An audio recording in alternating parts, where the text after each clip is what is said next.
Live from WTVO Rockford and your home team. Eyewitness News at 5 starts now. Wherever he was going, she, it could have waited. The State Line family mourns the loss of a single mom. They're urging drivers to save lives by slowing down on the road. Illinois' governor responds to another lawsuit connected to his COVID restrictions. Several Rockford area parents signed on to the suit filed in far southern Illinois. Rockford schools say students who speak multiple languages bring a lot to the table. RPS 205 shows bilingual families the resources available to them. Good evening, I'm Mimi Murphy. And I'm Eric Wilson. The FBI confirms the human remains located in Northport, Florida Wednesday are Brian Laundrie. Investigators used dental records to verify the identity of the person. At a press conference earlier today, police said the remains were down to the bone. Investigators also found a notebook and backpack belonging to Laundrie at the Nature Preserve 1 month after the body of Gabby Petito was located. Laundrie went missing shortly after. He's currently the only person of interest in the Petito case. Family members still have trouble understanding what happened a couple of days ago. A Monday car crash in Rockford killed a young mother of 2. Rachel Perry sat down with the victim's niece today, and Rachel, she tells you the woman's daughters are now without a mom and dad. That's right, Mimi and Eric. Her family tells me the 28-year-old was the best mom, would do anything and everything for her kids. And they say after her fiance was killed 5 years ago, she took on the role of both mom and dad for her girls. Whatever you have to do, wherever you're going, it's still going to be there. 2 kids are without their mom following a crash in Rockford. Janelle Solis says her aunt, Amanda De La Rosa Colis, was killed Monday on Newburg Road. Amanda's not responsive. She's in a car accident. And so my mother ended up calling my grandmother, and they started talking. Then my mother called me and confirmed that she had passed. And I didn't believe it. I still don't believe it. Janelle tells me Amanda was an extremely strong and caring mom. It was always, I have to do this for the girls, I have to be here for the girls, I have to do... She just did everything for them. There's no way you can explain it. Amanda's fiance and father to her daughters, Crispin Colis, was murdered in 2016. And Janelle says this is like deja vu for her family. Just like we did it with him, we'll do it with this. And we're going to take care of those girls. And we're going to make sure that they're safe and they never feel like there's a void that's not filled. According to a traffic citation complaint, Jamel Gum was driving the red pickup truck involved in the crash. In 2012, he was found guilty of reckless driving and got a DUI in 1999. Police say Gum is still in the hospital. Now Janelle wants other drivers to be aware of the impact they can have on a family. So just slow down, be patient. Don't be the reason why someone isn't here the next day. Don't be a reason why there's a family crying, why there's kids without parents anymore. Janelle says the 2 girls will now live with their grandparents. A GoFundMe has been set up, and she says that money will go towards Amanda's daughters. A link to that can be found on our website, mystateline.com. Mimi and Eric? Thanks, Rachel. In just a few months, Social Security recipients will receive larger checks. Payments will increase nearly 6% in January. That's the biggest jump in benefits since 1982. More than 70 million Americans rely on the system to make ends meet. Reports say 1/4 of those participants depend on Social Security as their only source of income.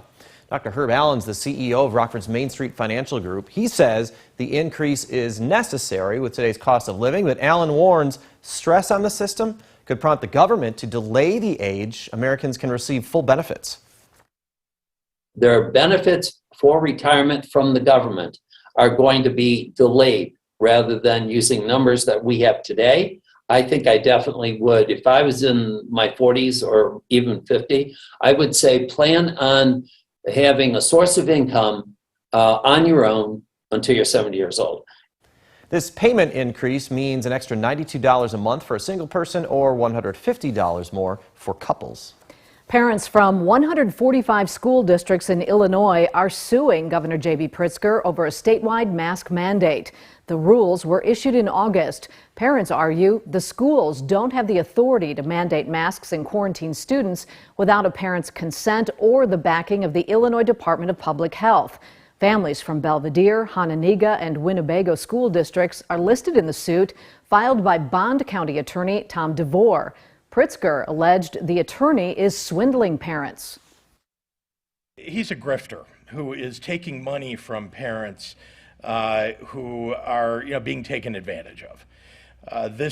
We are trying to keep kids and parents and grandparents and teachers and everybody that's in the community of the school safe.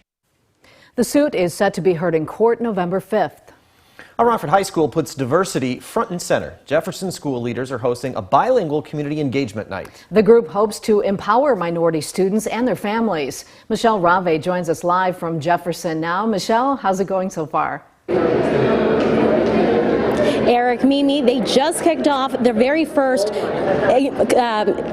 bilingual community engagement night, and it's very exciting. It's all in an effort to provide bilingual students an opportunity to get more resources and learn about what they can learn about school and their future.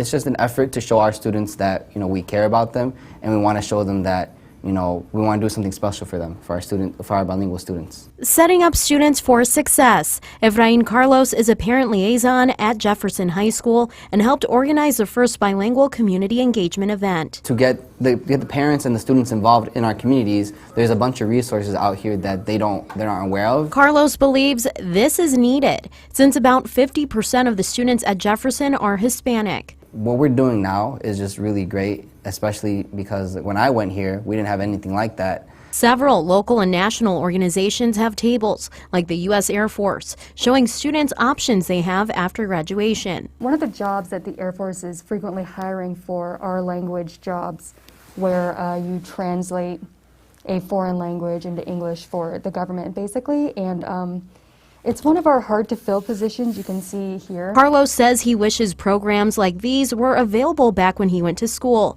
saying it would have helped him as well as his family. And I know a lot of people that I went to school with here, they didn't felt like a sense of, they didn't have a sense of belonging. But with this and what we're doing with our Hispanic side, I feel like this is really just something that hits home to me. He encourages families to attend tonight. It's something that is beneficial for our parents, for our students, and just overall, just it helps them feel like they belong. That we're here for them. We show that we care for them.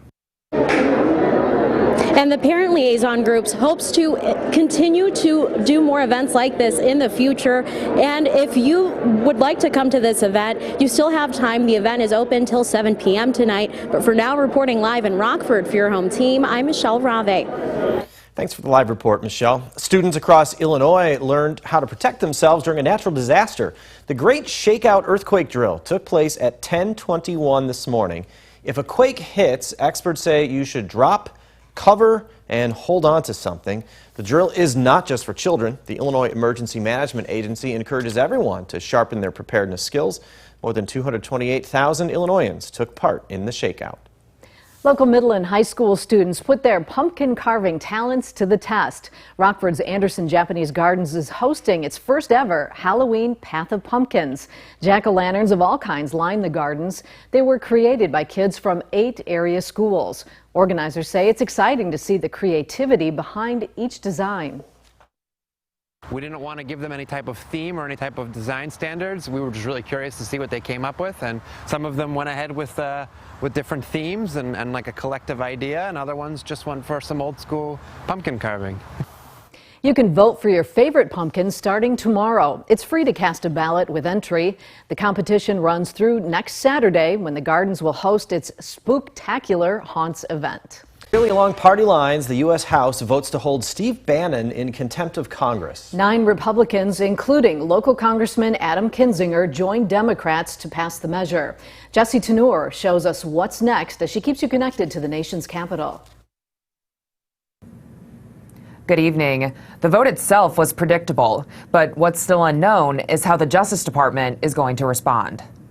The verdict is in. House members are holding former Trump advisor Steve Bannon in criminal contempt of Congress after he refused to cooperate with the committee investigating the January 6th attack on the U.S. Capitol. He himself warned that all hell would break loose on January 6th We believe he can help inform our inquiry. The committee's chairman, Mississippi Democrat Benny Thompson, pushed for the contempt measure alongside Wyoming Republican Liz Cheney, one of 2 Republicans on the panel. The American people deserve to know what he knew and what he did. But the vote was mostly down party lines. Most Republicans, including Georgia Congresswoman Marjorie Taylor Greene and Texas Congressman Chip Roy, slammed the effort. The January 6th committee is not a real committee. It's a joke. Listening to what they want to try to do and following their recommendations with respect to subpoenas makes no sense. Still, Democrats are now urging U.S. Attorney General Merrick Garland to prosecute. But Garland is keeping any Justice Department action close to the chest. We'll apply the facts and the law and make a decision consistent with the principles of prosecution. And even if the Justice Department does decide to prosecute, the case could take years to play out, pushing past the 2022 elections when Republicans could regain control of the House and end the investigation. In Washington, I'm Jessie Chenor. Now, your first warned weather forecast from meteorologist Jordan Wolf. We're sitting nearly 20 degrees below where we were 24 hours ago. Look at this, Rockford 18 degrees cooler now than we were 24 hours ago. That similar condition across all of our map. Janesville actually is 20 degrees cooler than they were 24 hours ago. Let's look at these temperatures here. Rockford sitting at 53 degrees, Janesville up at 52, Freeport 54 degrees. That's about as high as we got through the entire day today. We really didn't get very high out of the 50s at all. Right now, we look regionally, we see the rest of why we have this. We have this northerly wind bringing those cooler temperatures to our area. The rest of this low pressure system that pushed through our area through the day yesterday that caused most of that to happen. Now, we look at our wind speeds. It was a little bit breezy earlier today, but right now, not so much. We're only in the between 5 and 10 miles an hour for our wind speed right now. We look at satellite and radar, and we see those scattered showers that we had pushed through earlier today, but right now, we're just dealing with some clouds moving through our area.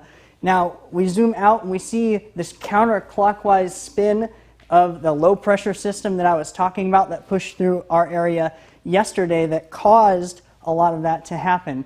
Now here we see this overcast sky, lots of clouds as we look up the Rock River here in Rockford. Lots of clouds that we were dealing with today, and that'll continue through the night tonight as well. Now we look at our futurecast temperatures. We'll see temperatures drop down into the mid and even low 30s in some of our area here. Now there is a frost advisory issued for southern Wisconsin, so that's something to keep in mind tonight as well. But we'll see tomorrow those temperatures get back up into the 50s. We really don't see a whole lot different from today into tomorrow as far as temperatures go.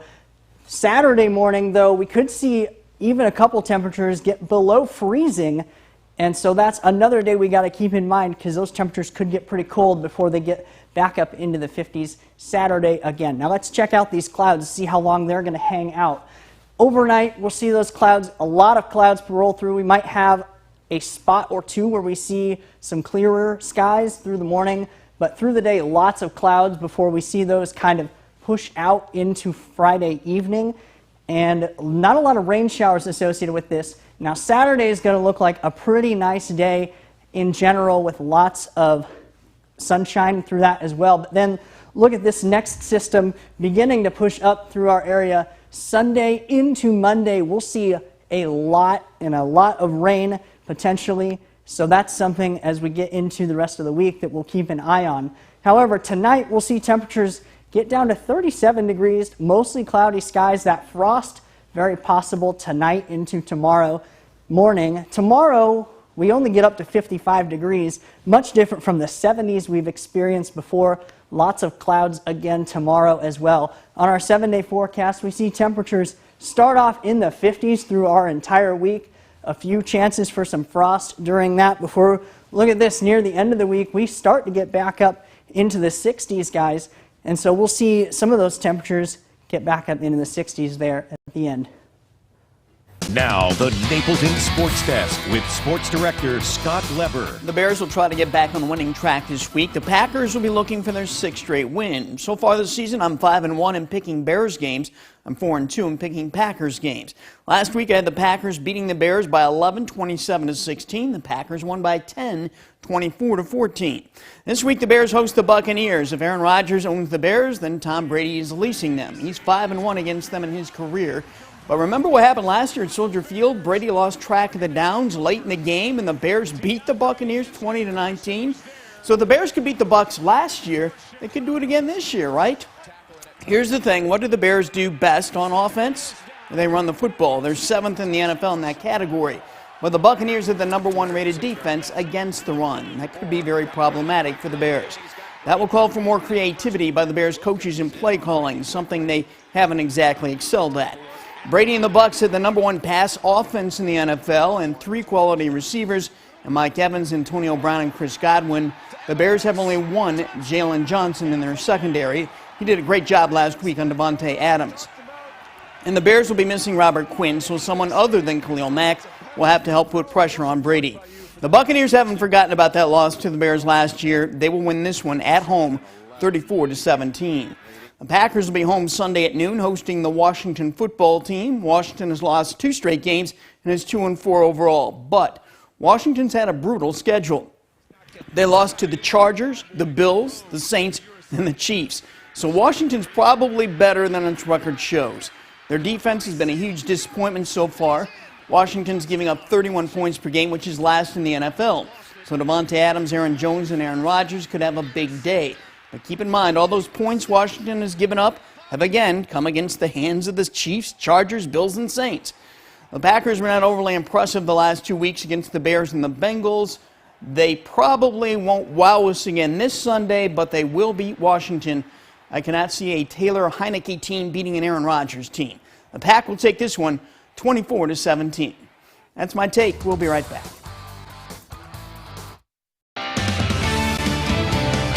Well, Jordan, for your first date with us, it's too bad Mother Nature didn't give us a nicer day. It's a little different out there, very fall-like. Candace tends to do that when someone else is filling in. She times it so that's a bad weather day, so that you have to take all the heat. I do. For the lack of heat. Right. So we did have temperatures in the 50s and a couple of scattered showers pushed through the area. Lots of clouds today, though. Definitely a lot cooler than what we had yesterday.